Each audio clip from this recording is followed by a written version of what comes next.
Is that right here? Can I get Yeah. this? I was trying to listen in on some of the panels as they were going on. I was walking around a little bit, and things seemed to be engaged. And as Jim said, you know, the unfortunate thing is when you have three panels going on at the same time, you don't get to get a taste of all of them. So what we want to do is, before we turn it over to the speakers, I want to turn it over to you and see if there are questions out there that people have of the panels. And there's always someone who has to go first before I start calling on people. So who's going first for me? Otherwise, I'm going to ask all the questions of our three panels. Yes, sir. And if you could introduce yourself, that would be great. Robert Goodall, and we're based in Red Hook, Brooklyn. And I'm inspired by you guys. I want to start a consulting firm, and SCORE is definitely going to be an asset. It's been an asset of mine for a very long time. So I want to know what brought you guys here today, and what's the chemistry amongst you? This is where I get to do Phil Donahue. Okay, this is what I'm going to do, right? That's SCORE after I'm hours. sorry, Robert, that's very personal when you're talking about chemistry. We call that SCORE after hours. Is that what- Yeah. SCORE dark. I was a client and am a client of SCORE. And that's one of the reasons why I came here today. And I believe that having worked with SCORE for a number of years, I think it may be close to 10 years now, that it has really grown and strengthened and solidified my business.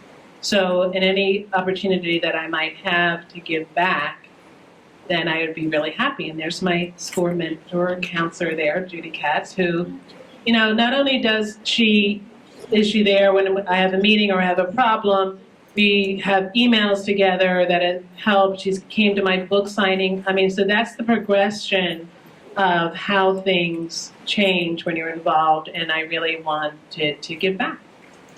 Well, I wish that's a great point. I wish the guy from 1010 Wins was still here, because that, Jim, you need to can that for one of the commercials. I mean, there's nothing better than a testimonial. So I've known of SCORE for at least a dozen years for my work in the management consulting world out on Long Island with my father's firm. And but my real relationship here with SCORE in New York City was actually at one of these, I think the last one back in March. I was doing a presentation along with Constant Contact, and Jim Ellis had seen me on a panel like this, and I said enough of the right words that he was notably and suitably impressed for some reason. And he asked if I would be interested in doing any volunteer work and kind of giving back. And it's I love talking about what I do professionally anyway, and I do all this kind of help anyway. So I'd be happy to work with New York City small businesses to help them understand what I do professionally, which is the world of blogging and social media. And that was also a gap that I think the counselors had. So it's been a fun relationship, but a new relationship. And I'm now what is known as a counselor in training, still trying to get my ropes around SCORE's wonderful program. Okay, Harry? Yeah, well, I come at this from an entirely different place, and that is that I'd devoted 45 years to the shoe industry, and had done rather well at it, and thought this was a good opportunity for me to find a way to make my contribution to the New York City business life. And I've gotten far more out of it than I've given. It's an issue of relevance. It's an issue of feeling important.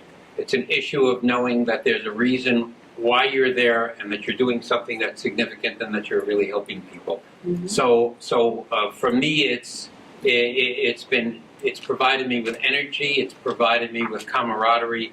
And I would suggest that any of you who are at any point in your life thinking about retiring, this is the place to come to, because it will extend your energy, your life, and your intelligence for many years. Well, I also got to believe, wow, look at that, huh? Spoken like a true New Yorker.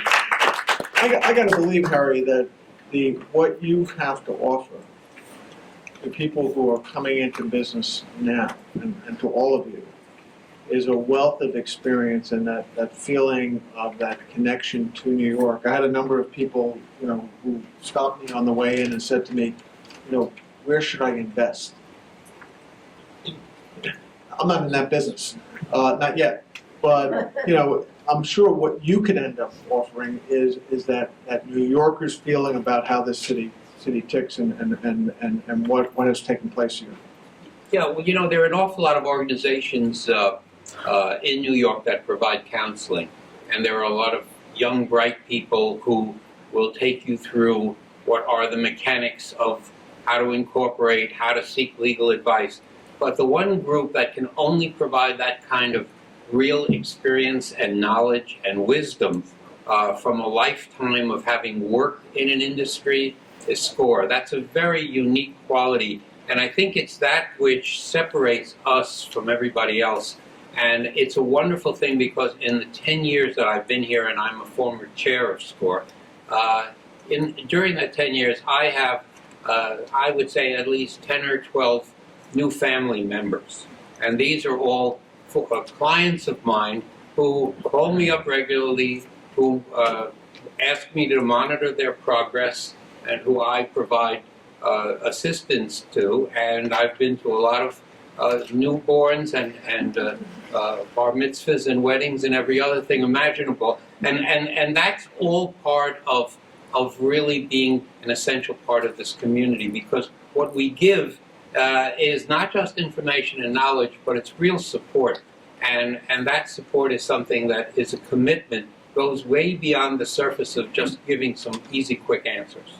All right, another question. My name is Cooper.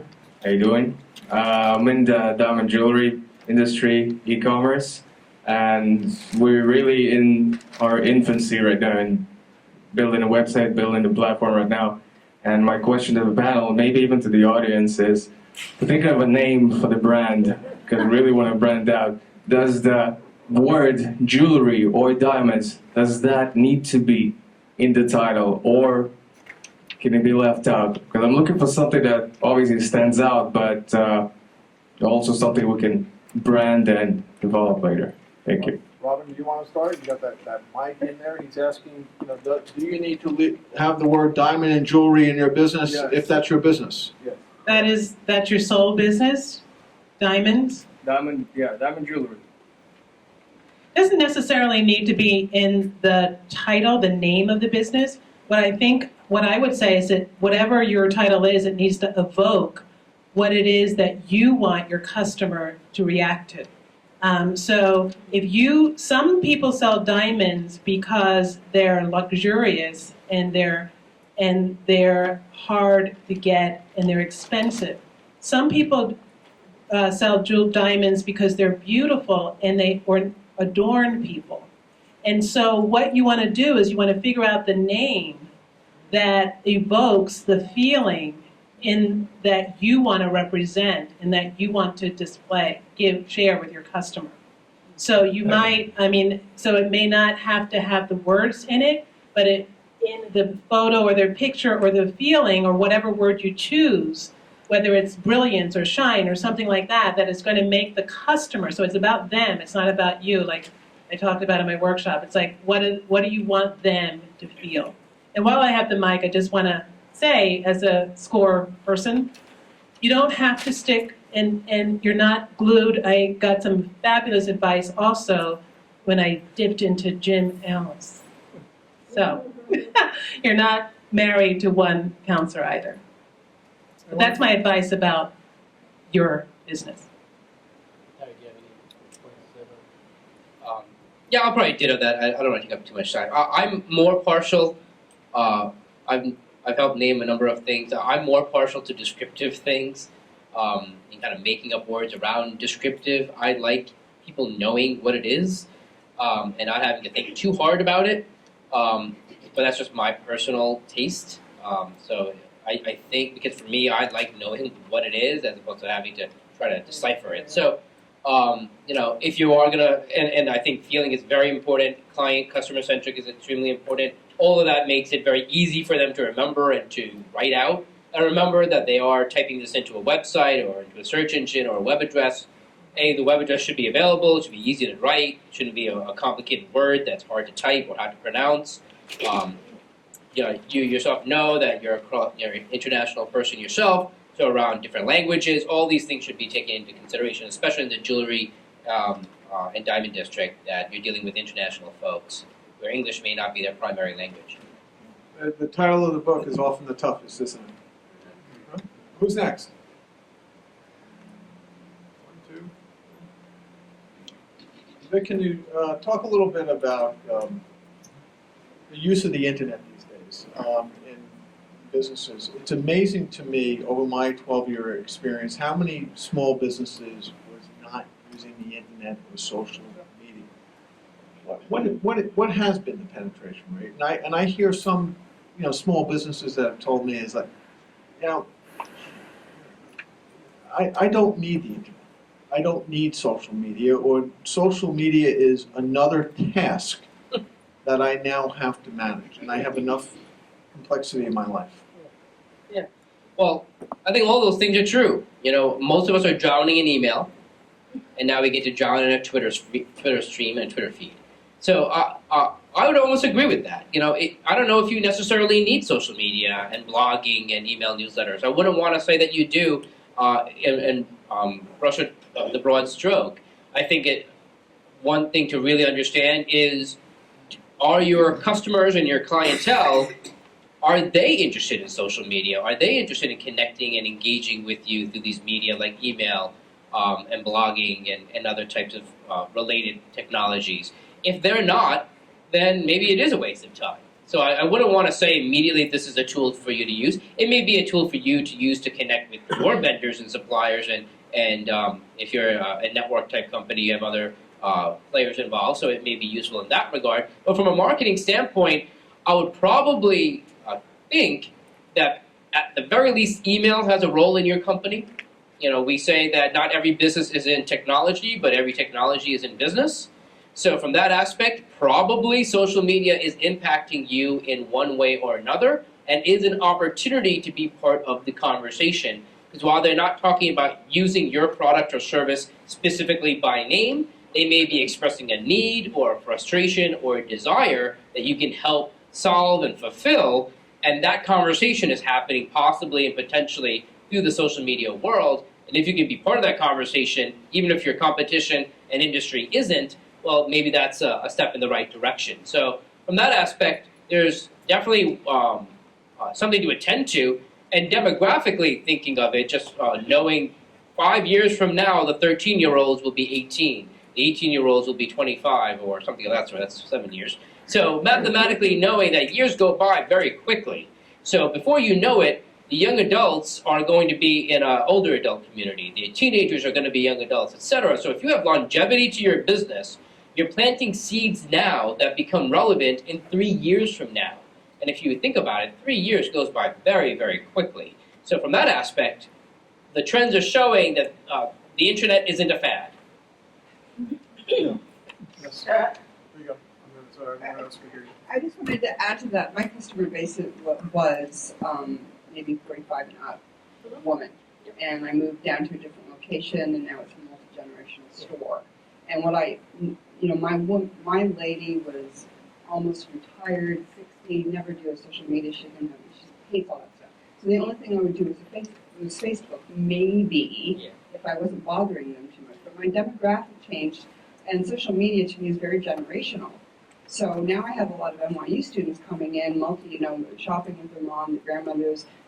This is when I start pushing Twitter. All of a sudden I've had to learn every social media out there because I'm trying to bring these young kids in. And exactly, it is the wave of the future. It's not going to. And you also bring up that other point that they're coming with their mother or their grandmother, so that you're still attracting that same demographic. Right. But the influencer, the person who's bringing them, you're attracting through social media. Right. So it's like the 6 degrees of separation. Right. So now I can do both, and I have to do both. Other questions? Other questions? Don't leave it up to me to ask the questions. This is all about you. Here you go. Hi, everyone. My name is Audrey Lloyd, and I have, I guess you would say, 2 trains running from the standpoint that I'm launching a business that makes products that are inspired by safety. And my day job is change management and corporate communications, working with execs, and I want to do my own consulting thing. So I have a question about LinkedIn for both you and also for Robin. I have lots of contacts, like many of you have, I'm sure. But what's the process for when you're trying to reach out to people to try to obviously, do the sell, but you want to build the relationship? Do you have any tips in terms of how you should be approaching, or even like, I hate to say content, but what do you say, to someone that you haven't really connected with in, say, 3 to 5 years, and you want to reconnect with them because they're part of your network? Good question. Robin? So you're saying you know these people, you want to reconnect? You want to reconnect? I would just say I'd love to reconnect. I mean, it sounds really simple. It's like, especially if you have something in common, the cold outreach is kind of difficult because it's difficult to make it not seem salesy. But I've gotten some really great, simple connections. I'm doing this now. I would love to chat over a cup of coffee. Please let me know when you have a moment.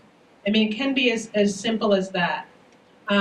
Or another great thing is to follow them and to look and see some of the things that they're doing, and start that way by congratulating them on things, acknowledging them about things, liking some of their posts, sharing a post that you think might be applicable to them, and even connecting them with that way, because then that becomes a really true connection, and it's not that it's about me. So I would say warm them up first by making that connecting thing, and then if you get that further engagement, then you can ask them to connect in a more significant way. So no, that's good. So the next step, once you get them, right, at Starbucks, Mm-hmm. do you just build the, my comment was, once you get them in the real body, right, they're at Starbucks with you, is the next step just to get personal again and not even bring up your pitch? I would. I mean, do you think, I mean, first of all, you have to have a conversation with them to find out whether your pitch is even applicable. I mean, so that coffee or that lunch needs to be a questioning coffee and lunch of really finding out what they're doing, what they're into, if there is a connection, and really make it be about making a connection personally and engaging them, because it's all about relationships. And if they feel as though you're in a relationship, they're going to be much more likely to recommend you or think about you in a way that is not in their face. I very rarely have asked anybody for a referral. I mean, I'm to the negative part, like asking people for what I want. However, I get an awful lot of people on LinkedIn recommending me and sending me referrals. And so because I create relationships with them in offline. Thank you very much. And yeah, I mean, I'll just say as a further point, a very convenient way, especially because it's a new practice, a new consulting business practice, is to ask for feedback. And I'd love to hear what you think about what I'm doing and how I'm presenting what I'm doing. And, we've known each other for a number of years, and I know we fell out of touch, but I'd love to hear if you had any comment, if I'm explaining it clearly, or if there are other words I should be using, if you understand what I'm saying, and maybe you know someone that I ought to be talking to that would actually want to engage in my new company. And it gives you an opportunity to very cleverly and hopefully honestly, that you're not just doing that as a ploy to pitch, but hopefully you do want their feedback and criticism. You don't have to always take everybody's comments, but he or she could then be candid and say, I have no idea what you're talking about. You're using all sorts of jargon that maybe your customers do understand you, but I don't understand you. And maybe you have to reassess and go, well, no, you actually are my potential customer if you don't know what I'm saying. So at that point, it gives you an opportunity to meet over a cup of coffee and gives you an agenda that isn't for you go like, when am I going to bring it up? When am I going to say? The agenda, because most people are busy. Most, as much as they know you for a number of years, someone calls me out of the blue 5 years, hey, I want to go for a cup of coffee. It's like, God, yeah, it's like, what do you want? What's up? Like, what do you want to do? It's like, because I drink enough coffee. Harry, I want to open up a store. I want to open up a sporting goods store on Montague Street. I have a lot of enthusiasm. I always wanted to do this. What are the minefields? Boy, that's, the very idea is a minefield. The biggest problem that we have and we confront all the time with our clients is they come in with great hopes, great ideas, great energy, often little money, and often no experience. And that combination just doesn't work. So my first suggestion in that is, hey, find yourself a job. Don't give up your day job. Find yourself a job on the weekends. I don't care how much you're going to make if you're paid minimum wage. Don't go work for a big company. Work for a small one so that you can get next to the owner and you can learn and you can inquire and ask questions. And you can even express to them that you're interested ultimately in opening up your own store, which is what's motivating you. You're not going to be in the same neighborhood. You'll compete in a different place. But you're on a learning curve, and you need to learn everything about the business, everything from purchasing product, controlling inventory, displaying product correctly, how to approach customers. It's an endless series of knowledge and information that has to be acquired. And anybody who goes into anything, and I don't care whether it's a retail business or a wholesale business or it's a service business, if you haven't lived the experience, if you don't know what you're getting yourself into, the chances of success are very, very slim. What are the things that people leave out? My sporting goods store, Montague Street in downtown Brooklyn needs me. I am great at customer service. I can market with the best of them. You get that new park that was just built. It's going to work. It's going to work, Harry. I can feel it. Then the only, and I've had that, and I've had people who have had enormous amount of resources. And if the resources are adequate to hire people, to provide all of the critical functions, we don't get many of those. Okay? We get people who have lots of dreams, but there isn't a lot of substance. But it does happen. And I had a situation with a young man who had done extremely well. He was a CPA. He was in his 30s. He was working for one of the Big Ten companies. And he wanted to open up a shoe store. And he was from Zimbabwe, and he explained to me that part of the tradition of his family is that when you reach a certain measure of success, it's expressed by opening up a store. Do I understand that? No, but I don't have to. Okay? So he did the research. He had investigated it. He had business plans. He had contacted consultants. He had more information, but not a minute of real experience. And I said to him, look, it seems to me you don't want to be dissuaded. So all I can do is you spend the day, I'll go out with you shopping, and I'm going to try and work very hard at discouraging you from doing this. Okay? And I couldn't. And we went around the stores, and I said, well, what do I want to open up a store in Soho. Okay, fine. So what do you think about that? Well, that thing is ugly. I said, yeah, that's exactly what would sell in Soho. That would be, So I worked this guy in a way that was brutal. And he knew where I was coming from. So there was no, I invested a great deal of time in him. He opened up this store. He lasted 8 months, and he only lost $30,000, which was miraculous. And that was only because he was worked very hard at liquidating the business, not at being there, because he had that full-time job working as a CPA, and he relied upon his clerks to give him advice and direction as to what was going to be good. Well, the mistakes were, they were beyond belief. And yes, he ran to me with everything, and yes, he took advice, but there is no replacement for experience. And if you haven't got that, you have no business in going forward until you can acquire that experience. For some reason, I thought that was going to be the response. For some reason. One more question before we run out of time. Yes? No? You're checking the time. Going once, going twice, sold right here. The final word. My name's Darlene. My shirt company is Campbell and Kate, and they're for women, button front shirts for women who wear D-cup bras and higher.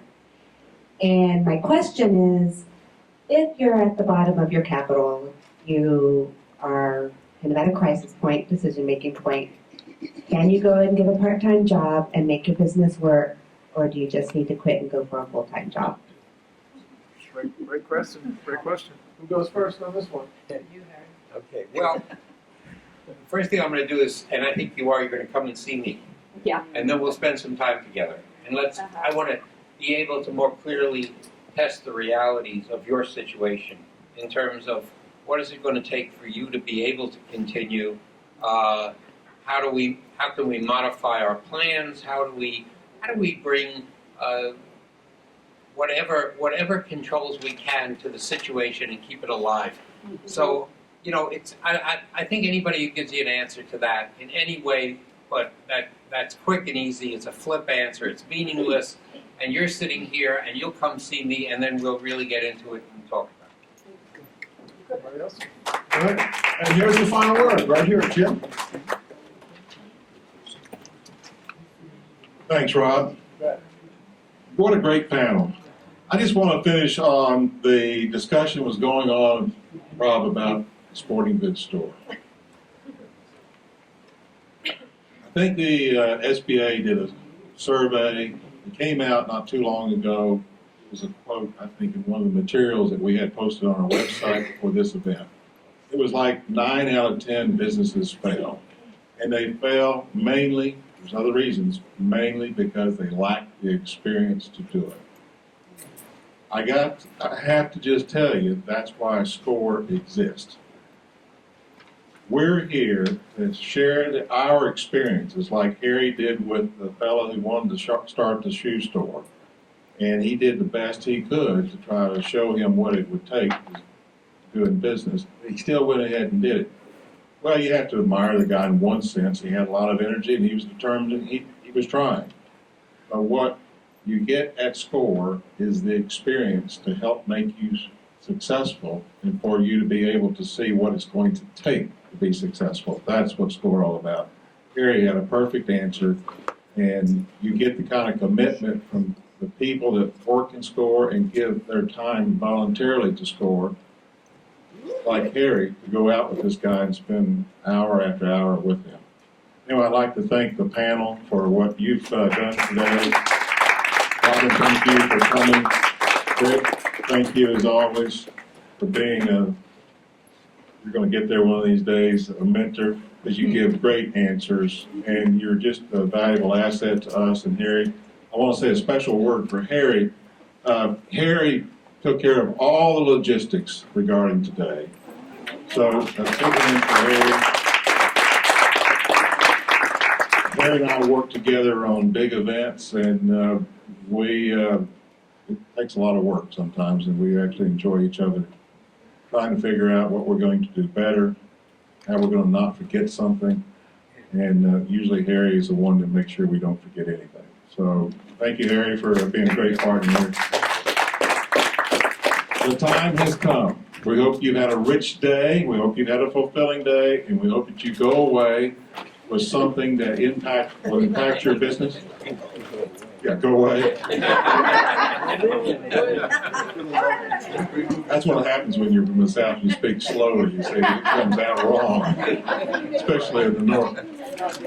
But we want you to take from this something very special, and we really encourage you to make an appointment with a SCORE mentor. And we're at different locations. We're in the Bronx on Thursdays. We're at Civil 6 days a week, different times. We're at 2 locations in Brooklyn, and we're in this building 5 days a week. And you can reach us. You can look on our website, newyorkcity.score.org. You can look under the About Us, and you'll see a profile on each one of us. And there's an email link right directly to us. So we encourage you to take advantage of our services, and we appreciate you coming. And be sure to tell your friends and your neighbors and fellow business people all about SCORE. Thank you.